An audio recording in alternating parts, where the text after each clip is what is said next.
Imagine sitting at home in 1978, watching one of America's most popular dating shows. Three bachelors are competing for the attention of one woman. The audience is laughing, the host is joking, and everything seems completely normal. But hidden among the contestants is a man with a terrifying secret. A secret that wouldn't be uncovered until years later. That man was Rodney Alcala.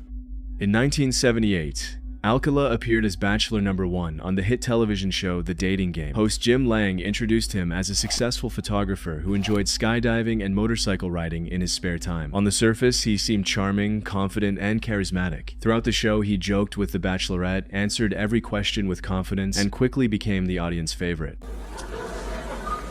Bachelor Number 1. Yes. What's your best time?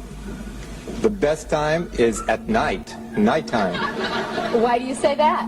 Because that's the only time there is. By the end of the episode, the contestant, Cheryl Bradshaw, chose Rodney Alcala as her date. The audience applauded as the two walked off stage together. To everyone watching at home, it looked like the beginning of a normal television romance. But backstage, everything changed. The moment Cheryl met Alcala face to face, something didn't feel right. She later described him as strange, unsettling, and incredibly creepy. Trusting her instincts, she called the show's producers the next day and canceled the date. She simply wasn't comfortable being around him. At the time, nobody understood just how important that decision would become. Years later, investigators uncovered the horrifying truth. Rodney Alcala wasn't just a charming television contestant, he was a serial killer. Before appearing on The Dating Game, he had already been convicted of a sex offense and was in the middle of a murder spree. Over the following years, authorities connected him to 7 murders committed between 1971 and 1979. Investigators have since suggested the true number of victims could be more than 100, although that number has never been confirmed. Looking back at the episode today is incredibly unsettling. Every smile, every joke, and every answer feels completely different once you know who he really was. Millions of people watched him on national television, yet nobody realized they were looking at one of America's most notorious serial killers. Rodney Alcala was eventually convicted and sentenced to death. He remained in prison until his death in 2021 at the age of 77. Today, his appearance on The Dating Game is remembered as one of the most disturbing moments in television history, not because anything frightening happened during the broadcast itself, but because a killer managed to hide in plain sight in front of an entire nation.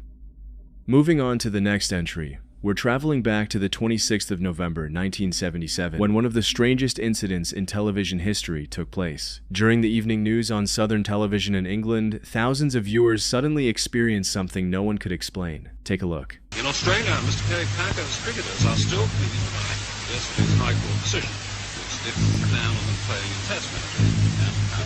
This is the voice of our years. You have seen us as lights in the shadows. We speak to you now. You say the same as we have done to your brothers and sisters all over this, your planet Earth. We come to warn you of the destiny of your race and your world, so that you may communicate to your fellow beings the course you must take to avoid the disaster which threatens your world and the beings on other worlds around you. This is in order that you may share in the great awakening as the planet passes into the new age of Aquarius. The new age can be a time of great.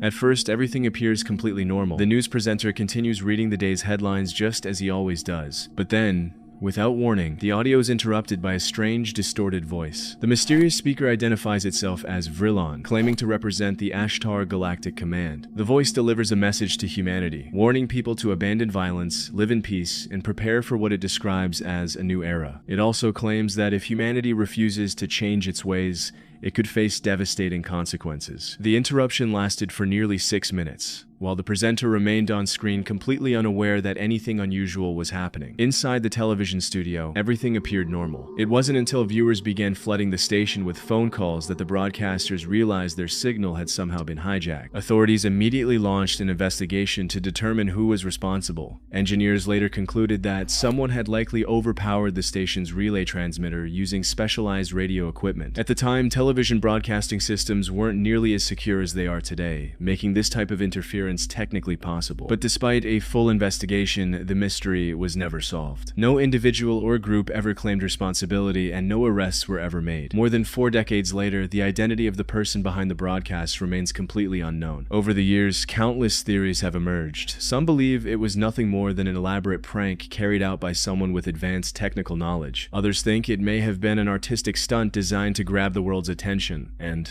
of course, there are those who still believe the voice was exactly what it claimed to be. Whatever the truth may be, the Southern television broadcast interruption remains one of the most mysterious and unexplained television incidents ever recorded. For 6 unforgettable minutes, thousands of ordinary people watched the evening news, only to hear a message that was never meant to be broadcast. This is the voice of Allah.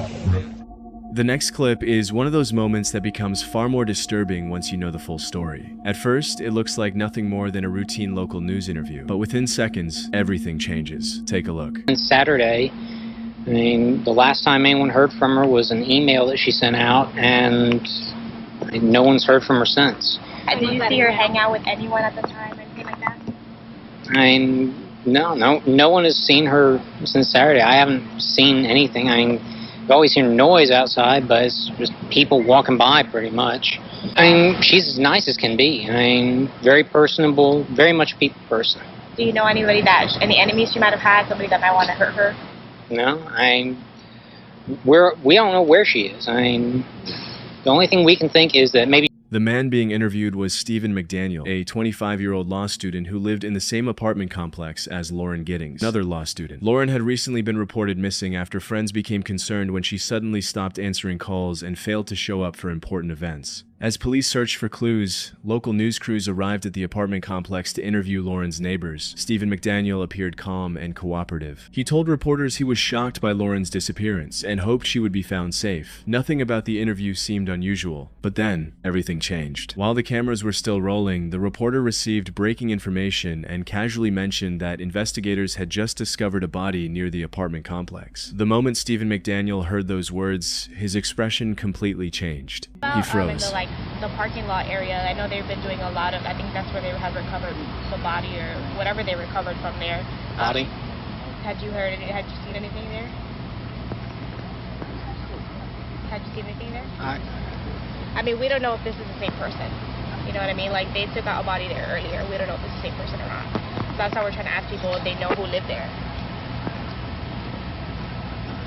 Are you okay, sir? I think I need to sit down. Okay.